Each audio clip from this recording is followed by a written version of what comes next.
Yes, you've invited a hygienist, necessarily dogmatic by definition, to say why you need to isolate less. So I don't want to shock anyone, which is why I put the question mark in, to make certain that everybody knows I have been seriously thinking about this before giving an answer. So thank you very much for providing me with this subject. I will try to either defend this position or to prove otherwise. These are my different points. Let me first start with present epidemiological data and try to understand why this should perhaps lead to a different policy. Second, I'm going to look into literature to demonstrate that the search and isolate policy did function. It did function for MRSA, and then I will try to demonstrate why present epidemiology demonstrates that this policy does not sometimes work.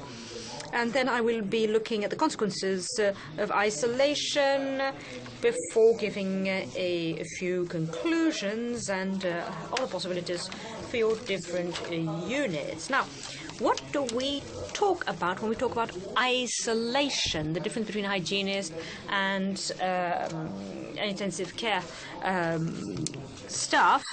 What is it that we are doing? We're talking about precautions, isolation, a single room, complementary precautions such as standard precautions. It can be a single room with contact precautions. It can be contact precautions without the single room. And for the most fundamentalist, it's complementary precautions such as systematically wearing gloves and gowns. And for those who want to go even further, we are talking about cohorting patients and even possibly the staff to avoid circulation of bacteria from Unit A to Unit B. Now, what we need to keep in mind is that there's a lot of problems in terms of interpretation of complementary precautions, all the way down from the single room to the systematic wearing of gloves and aprons. The other preamble is to say that transmission depends on a variety of factors. The pathogen, the specific pathogen involved, you know that even in enterobacteria, some are disseminating easier than others, possibly because they survive better in the environment. And when you talk about non-enterobacteria, strict aerobic, gram-negative. There are three modes of transmission, only three in hospital, through the hands, through droplets and air, which I won't discuss, and also to transmit from patient A to patient B. You can do this by your hands directly or through the environment, but still thanks to your hands. If I look to the situation, epidemiological situation in France and elsewhere in the world, Staphylococcus aureus is regressing constantly. It's true for Britain, for France, and I don't know about Belgium, but overall Staphylococcus aureus methicillin resistant is no longer a problem, whereas what is a problem, as you can see here, it's resistant bacteria to Cephalosporin third generation, Enterobacteria in particular. In order to be completely honest, and EVLSE. So methicillin resistance is due to the introduction of hydroalcoholic solutions and better hand hygiene, but also what we believe is the setting up of isolation of patients, in particular those patients that are carriers or infected. And to get back to the subject, the problem is not methicillin-resistant Staphylococcus aureus, but the digestive tract bacteria overall, particularly enterobacteria, whether they secrete carbapenemase or beta-lactase or other. And this is what has changed between the 1990s and the 2010s. Just to remind you what the situation is in France and the rest of Europe, if you look at the latest data, the prevalence of resistance in Klebsiella pneumonia, you have some that are resistant to beta-lactamase, and for Cabapella, we will not have the same figures. It's below 1%. But look at Italy. Italy is not far, 25 to 50%. I think that this is fundamental data, and we should rethink our policies for prevention of risk of infection. So my question is, if it functions for methicillin-resistant Staphylococcus aureus, why does it not function for multi-resistant, iron-resistant bacteria and others? Do we have clear evidence that the isolation of patients is adding something in terms of control and dissemination? And evidence is precisely what we have difficulty in identifying. Let me remind you of this old study in the Lancet, British, of course, in which the authors looked at 2 periods. It's practically experimental. The first period, no isolation of carriers or infected patients, and second, where I isolate carriers and infected patients in single rooms, and systematically I wore gloves and I wore a gown. The study looked at the acquisition of MRSA in both units, in both periods, and infections, and there was no systematic difference between the isolation period and the non-isolation period. If you go further to understand why, in that study, the compliance of hand hygiene was only 21%. And those who remember that study, you remember that there were a lot of comments for weeks in the Lancet on this particular study. If you want to set up isolation in single rooms with complementary precautions in terms of contact, and you have a very low compliance of hand hygiene, isolation is serving no purpose. It's important to note this. So, to be completely honest and go even further, this is another more recent study published by American colleagues, if I remember rightly, who looked experimentally before, after, whether the systematic implementation of isolation measures, that is, patients in single room, systematic wearing of glove and gown in contact with patients, does that reduce the number of acquisitions of MRSA? What you can perhaps see or not, you're going to 18.5 cases for 1,000 days in hospital to 7.9 for 1,000-day patients. And what the authors only say in the appendix is that we've moved from 20% to 35% hand hygiene, which is not perfect, but the pressure of colonization has also dropped during the period. And what is that pressure? It's the number of patients entering or present who carry MRSA in the ward over the period. In any study, whether it's MRSA, street units, etc., if you are in a unit where at any given time there's a number of carriers, proportion of carriers out of the total number of patients is very high, then that's an independent factor of transmission. So this is an element that should lead us to think, because probably in those units in France or elsewhere where compliance with hand hygiene is very low, you will still have no MRSA for a simple reason that there are less and less carrier patients entering the unit, and that is modifying the results and making it impossible to draw conclusions in terms of risk control. So we have beautiful curves, also true, but cannot only be explained by isolation. You also know these 2 studies published in New England at the same time, approximately, or very close, one among the elderly, before-after study, with the introduction of measures of isolation, single room, with systematic screening at admission into the ICU, improvement of hand hygiene. Something else is mentioned in passing, a general culture of risk control, which led to a drop in infections of MRSAs, explained in this study by the introduction of the policy of search and isolate, except that probably the result of that work was essentially related to modification of culture with the introduction of leadership and other methods that makes it possible to ensure compliance with hand hygiene. You also know the Huskins paper in the same New England, a randomized cluster study with a systematic introduction of wearing of gloves and gown in contact with patients, systematic isolation of multi-resistant bacteria patients as compared to standard measures, which showed that there was no drop in VRE and MRSE jointly or separately. So these two studies was looking at more or less the same thing but slightly differently, and they were demonstrating that there was no significant difference, and yet a difference in conclusion between the two studies. So, why do we doubt? It's because hygiene studies in hospitals is extremely difficult to explain because we have few patients involved, and there is a problem in terms of strength. Also, when we carry out these studies, they are carried out usually in epidemic periods. And as soon as you have an epidemic period,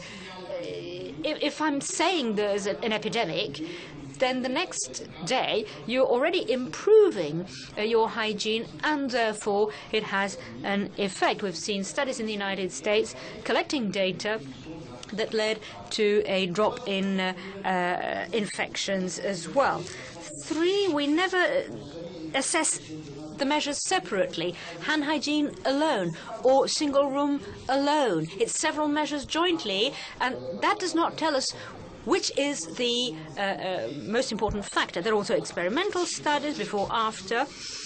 And so there's a colonization pressure and an improvement because we're doing better than 20 years ago.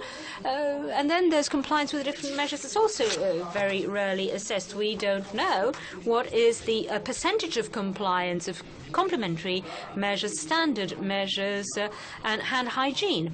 If you look at the study, there is nothing on hand hygiene over the period. Finally, bacteria and situations are extremely different, as you know. Some patients are carriers of MRB at the beginning of an epidemic, and others not at all. So let me move to this very important study that I would really recommend. It's the Mozart study carried out in Europe, randomized, multicentric, 13 ICUs. The aim was to look at the elements that made it possible to stop dissemination of MRBs in ICU, such as VRE, enterobacteria, in cephalosporin of third generation, as well as MRSA. There was a first observational phase, what's going on in the units, what's the level of acquisition of all MRBs. Second phase, very intensive, to improve hand hygiene at chlorhexidine cleaning, and then randomization of service in the third phase with units carrying out screening with research in molecular biology, that's fast screening, and more classical screening with a 48-hour result. And the idea was to know which was the measure that led to a drop in MRBs. Was it phase 2, hand hygiene and chlorhexidine cleaning, or was it phase 3 with introduction of screening and isolation? The first important point is that you can improve hand hygiene in ICUs. We've moved from 50 to 76% compliance. And then that 76% is maintained in the third phase. The second very important message is that the only bacterium that's dropping in the period is MRSA by 3.5% per week, with a correlation with the improvement of hand hygiene compliance. There's no drop in gram-negatives, resistant third-generation cephalosporin. There is no drop in Enterococcus. In that work, we also did not look at the colonization pressure at the time of admission. Possibly in Greece it's a little bit more difficult to control this than in Sweden, to give just that example. Another important point in this work is that there was no work on the control of antibiotic therapy. So is there any advantage to isolation? Well, I think it depends on a number of factors. Hand hygiene Cepeda, if you have a 20% compliance in hand hygiene, don't do isolation. It doesn't serve any purpose. Second, capacity to identify the reservoir. And I think that this is a very fundamental element. Let me remind you of Jean-Christophe Lucet. He looked at the prevalence in MRSA in 14 French hospitals, and he identified over 90% of carriers. And you probably know, as I do, that for resistant enterobacteria, or whatever type, a number of patients, non-negligible, that you screen that are carriers and are not detected, because you need a certain quantity, a certain volume, probably 10 to the power of 3, to ensure that you can be detected. The Israeli Friedman study showed an initial amount of 8%, and then several days later 16%. We know a certain number of patients who are negative at the time of admission, and after receiving augmentin, they have gone positive. If isolation plays a role, it is perhaps because the environment plays a role. Hygienists like to publish about the environment because they don't have much else to do. But the bacteria doesn't just jump over. It needs a vector, and it's usually in the hands of the staff. And it is true that there is a role, perhaps, in the environment. If a patient A enters a room after patient X, there is a possibility of acquisition, but it's low.